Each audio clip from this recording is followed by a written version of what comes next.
খেলার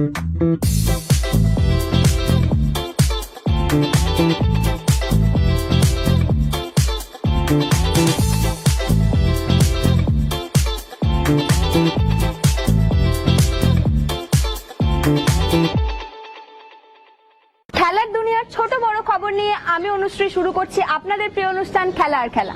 ফুটবলের ডায়েরি নিবেদন করছে সংবাদ প্রতিদিন। ভারতীয় ফুটবলে যতই ডামাডোল চলুক, বিদেশের মাটিতে চমক অনূর্ধ্ব-12 দলের। Real Madrid foundation world challenge champion হলো ভারত। ফাইনালে ব্রাজিলকে 3-0 গোলের ব্যবধানে হারিয়েছে অনূর্ধ্ব-12 ভারতীয় দল। রিয়াল মাদ্রিদের এই প্রতিযোগিতা খুদেদের বিশ্বকাপ হিসেবে পরিচিত। অনূর্ধ্ব-10, অনূর্ধ্ব-12 এবং অনূর্ধ্ব-14 পর্যায়ে বিভিন্ন দেশের দল অংশগ্রহণ করে। এবার 80টির বেশি দেশ অংশগ্রহণ করেছিল। ইউরোপ, উত্তর আমেরিকা, দক্ষিণ আমেরিকা এবং এশিয়ার বিভিন্ন দেশের দল অংশ নিয়েছিল বার্ষিক প্রতিযোগিতায়। গোটা প্রতিযোগিতায় ধারাবাহিকভাবে ভালো পারফর্ম করেছে অনূর্ধ্ব-12 দলের ফুটবলাররা। দিল্লি, মুম্বাই, হায়দ্রাবাদ, পুনে, বেঙ্গালুরু থেকে নির্বাচন করা হয়েছিল খুদে ফুটবলারদের। চ্যাম্পিয়ন ভারতীয় দলের হাতে ট্রফি তুলে দিয়েছেন রিয়াল এবং ব্রাজিলের প্রাক্তন ফুটবলার রোবার্তো কার্লোস। ক্রিকেটের প্রভাব এবার ফুটবলে। ভারতের দল না পাঠানোর অবস্থানে অনড় পাকিস্তান সরকার। গত টি-20 বিশ্বকাপেও সালমান আলী আগার দল ভারতের মাটিতে খেলেনি। এবার একটি ফুটবল প্রতিযোগিতা থেকেও সরে দাঁড়াতে চলেছে পাকিস্তান। আগামী 25 মে থেকে 7 জুন পর্যন্ত গোয়ায় আয়োজিত হবে মহিলাদের সাফ চ্যাম্পিয়নশিপ। প্রতিযোগিতার সাফ গোষ্ঠীভুক্ত 7টি দেশের খেলার কথা। 7টি দেশের অন্যতম পাকিস্তান, তবে তারা অংশগ্রহণ করবে না। প্রতিযোগিতায় অংশগ্রহণ নিশ্চিত করার সময় শেষ হয়ে যাওয়ার পরও পাকিস্তান ফুটবল ফেডারেশন আয়োজকদের কিছু জানায়নি। তাই পাকিস্তানকে বাদ দিয়ে মহিলাদের সাফ চ্যাম্পিয়নশিপ আয়োজনের কথা ভাবছেন আয়োজকরা। ক্রিকেটের ডায়েরি।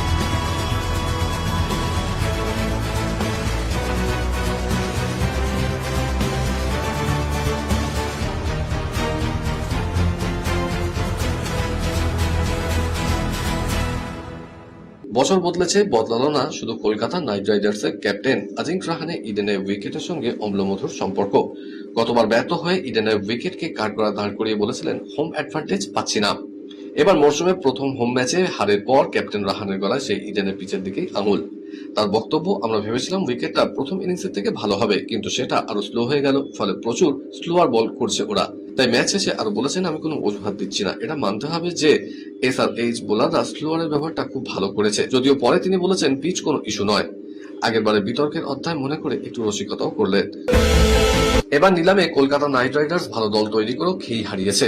এখনো একটা ম্যাচ জেতেনি তারা। ম্যাচ ভেস্তে না গেলে হয়তো খালি হাতেই ফিরতে হতো। আর দলের এই বেহাল অবস্থার জন্য বারবার উঠে আসছে ক্যামেরন গ্রিনের নাম। যেখানে দলের বোলিং ধুঁকছে, সেখানে গ্রিনের মতো বোলার বল করলে দল অনেকটাই অক্সিজেন পেত, কিন্তু সেটা হচ্ছে না।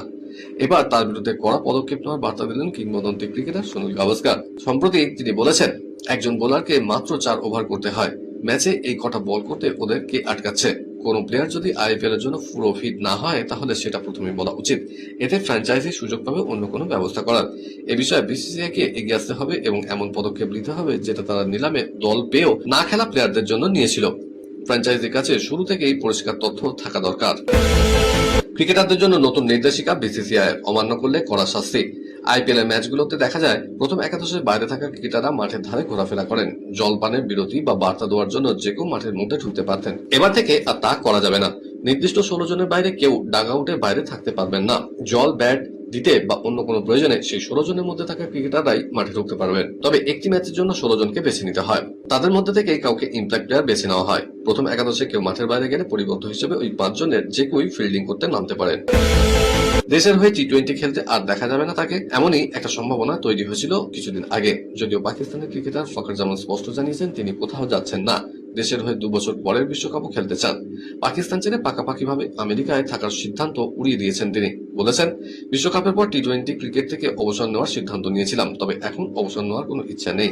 আমি মাথা উঁচু করে টি-20 ক্রিকেট জীবন শেষ করতে চাই। আচমকাই আন্তর্জাতিক ক্রিকেট থেকে অবসরের ইঙ্গিত দিলেন আফগানিস্তানের লেগ স্পিনার রশিদ খান। পিঠের চোটের জন্য টেস্ট ক্রিকেট থেকে অবসরের ইঙ্গিত রশিদের গলায়।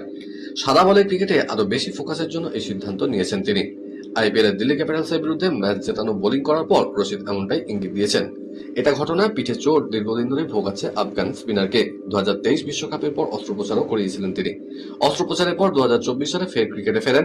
বিভিন্ন দেশের ফ্র্যাঞ্চাইজি লিগ খেলার পাশাপাশি দেশের হয়েও প্রতিনিধিত্ব করছেন। গোটা বিশ্বে শান্তি স্থাপনের মহান দায়িত্ব কাঁধে তুলে নিয়েছে পাকিস্তান। তাই পাকিস্তান সুপার লিগের দর্শক ঢুকতে পারছে না।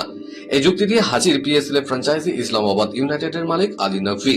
ইরান ও আমেরিকার মধ্যে সংঘর্ষ বিরতি ঘোষণা করা হয়েছে, তার কৃতিত্ব দাবি করে ভারতকে খোঁচা দেওয়ার সুযোগও ছাড়ছেন না নাকভি। মধ্যপ্রাচ্যের যুদ্ধের জেরে পাকিস্তান সুপার লিগে কোনো দর্শকের প্রবেশাধিকার ছিল না। ম্যাচের ভেন্যুও বদলানো হয়, 6টি শহরের বদলে পাক লিগ হচ্ছে মাত্র 2টো শহরে। এই পুরো ঘটনার সঙ্গে সংঘর্ষ বিরতির যোগসূত্র টানলেন আলী নাকভি। তার বক্তব্য, গোটা বিশ্বের স্বার্থের জন্যই পাকিস্তানের দর্শকদের একটু কষ্ট করতে হচ্ছে। খেলার খবর আরো আছে, কিন্তু তার আগে নিয়ে নিতে হচ্ছে ছোট্ট একটা ব্রেক। সঙ্গে থাকুন।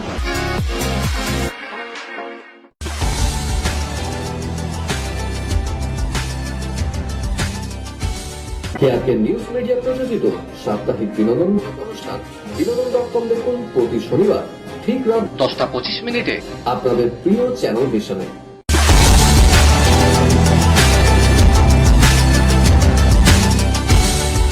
ব্রেকের পর যথারীতি আবার হাজির আপনাদের প্রিয় খেলা নিয়ে। বিদেশের ডায়েরি। ক্যান্ডিডেট জাভা টুর্নামেন্টে অষ্টম রাউন্ডে বড়সড় ধাক্কা খেলেন আর প্রজ্ঞানন্দ অনিশগিরির বিরুদ্ধে হার মানতে হলো। আর এই পরাজয়ের জেরে লড়াই থেকে ছিটকে যাওয়ার মুখে ভারতীয় গ্র্যান্ডমাস্টার। ম্যাচটা শুরুতেই ছন্দ হারান প্রজ্ঞা। কালো ঘটি নিয়ে ভিয়েনা ভ্যারিয়েশন খেলেন। প্রতিপক্ষ অনিশগিরি ধীরে ধীরে চাপ তৈরি করলেও প্রজ্ঞা তা সামলে নেন। খেলা প্রায় সমতায় ফিরেছিল, ঠিক তখনই বিপর্যয়। 35তম চালে ছোট ভুল, যার সুযোগ নিয়ে গিরি দ্রুত আক্রমণে যান। তারপর আর ফেরার রাস্তা ছিল না, সামান্য কয়েক চালেই ম্যাচ শেষ। এই নিয়ে চলতি টুর্নামেন্টে দ্বিতীয়বার পরাজিত হলেন প্রজ্ঞানন্দ। 8 রাউন্ড শেষে তার পয়েন্ট 3.5, যৌথভাবে চতুর্থ স্থানে। শীর্ষে উজবেক খেলোয়াড় জাবেকির সিন্দারভ, তার পয়েন্ট 5.5। বাকি মাত্র 6 রাউন্ড, এই ব্যবধান মেটানো প্রায় অসম্ভব। এশিয়ান ব্যাডমিন্টন চ্যাম্পিয়নশিপে চমকে দিলেন ভারতের তরুণ ব্যাডমিন্টন তারকা আয়ুষ শেঠি। পুরুষদের সিঙ্গলসের প্রথম রাউন্ডে তিনি 51 মিনিটে 21-13, 21-16 ব্যবধানে হারলেন বিশ্বের 7ম বাছাই চীনা তারকা লিন শে ফেংকে। শুধু আয়ুষ নন, এইচএস প্রণয় 41 মিনিটে 24-22, 21-12 ব্যবধানে এগুয়েন হাইড্রাংকে হারিয়ে প্রি কোয়ার্টার ফাইনালে উঠেছেন। মহিলাদের সিঙ্গলসে জিতেছেন ভারতীয় তারকা পিভি সিন্ধু। তাকে অবশ্য লড়তে হয়েছে 1 ঘন্টা 7 মিনিট। সিন্ধু 3 গেমের লড়াইয়ের পর 15-21, 21-11, 21-19 ব্যবধানে হারান ওং লিং চেংকে।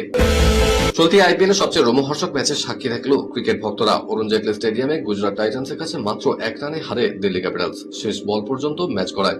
শেষ 2 বলে 2 রান দরকার ছিল দিল্লির। গুজরাটকে বাঁচান প্রসিদ্ধ কৃষ্ণা। স্নায়ুর লড়াইয়ে শেষ পর্যন্ত যেতে গুজরাট জিতলেও শাস্তির কোপে পড়তে হলো শুভমান গিলকে। স্লো ওভারেটে কোপে পড়ে গুজরাটের অধিনায়ক। আইপিএলের কোড অফ কন্ডাক্টের 2.22 ধারায় এটা শুভমান গিলের প্রথম ভুল হওয়ায় গিলকে 12 লক্ষ টাকা জরিমানা করা হয়েছে।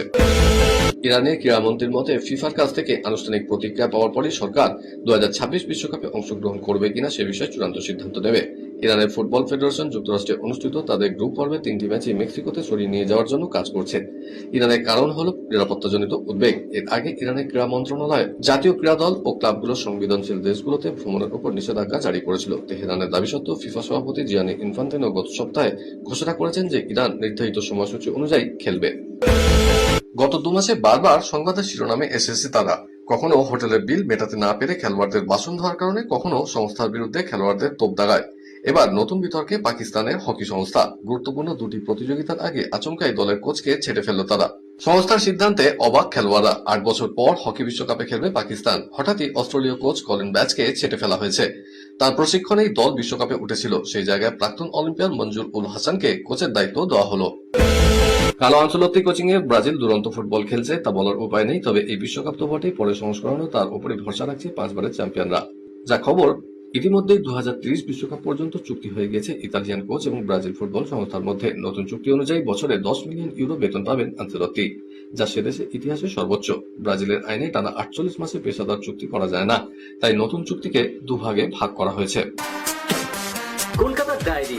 হায়দ্রাবাদের বিরুদ্ধে 4 ওভারে রান দিয়ে 2 উইকেট নিয়েছিলেন শামি। আউট করেন অভিষেক শর্মা এবং ট্রাভিস হেডকে। হায়দ্রাবাদের ব্যাটিং ভিত নাড়িয়ে দিয়েছিলেন তিনি। 18টি ডট বল করেন। তারপর তিনি বলেন, আমরা তো শ্রমিক, আমাদের কাজ শুধু বল করা। কেন সেই কথা বলেছেন তার ব্যাখ্যা ইডেনে নিয়ে এসেছেন শামি। তিনি বলেছেন, পরিশ্রমের গুরুত্ব বোঝাতে নিজেদের শ্রমিক বলেছেন তিনি বলছেন, জীবনে চড়াই উৎরাই থাকেই, চোট আছে, কিন্তু পরিশ্রমে ভুলে গেলে চলবে না। চারপাশে ঘটতে থাকা অনেক কিছুই আপনার দুর্বলতা হয়ে দাঁড়াবে। এখন তো সবকিছুই সমাজ মাধ্যমে ছড়িয়ে পড়ে, কিন্তু শ্রমিকের মতো পরিশ্রম করে যেতে হবে। আজ তবে এ পর্যন্তই থাক, আবার দেখা হবে আগামীকাল ঠিক এই সময় এই চ্যানেলে। শুভরাত্রি।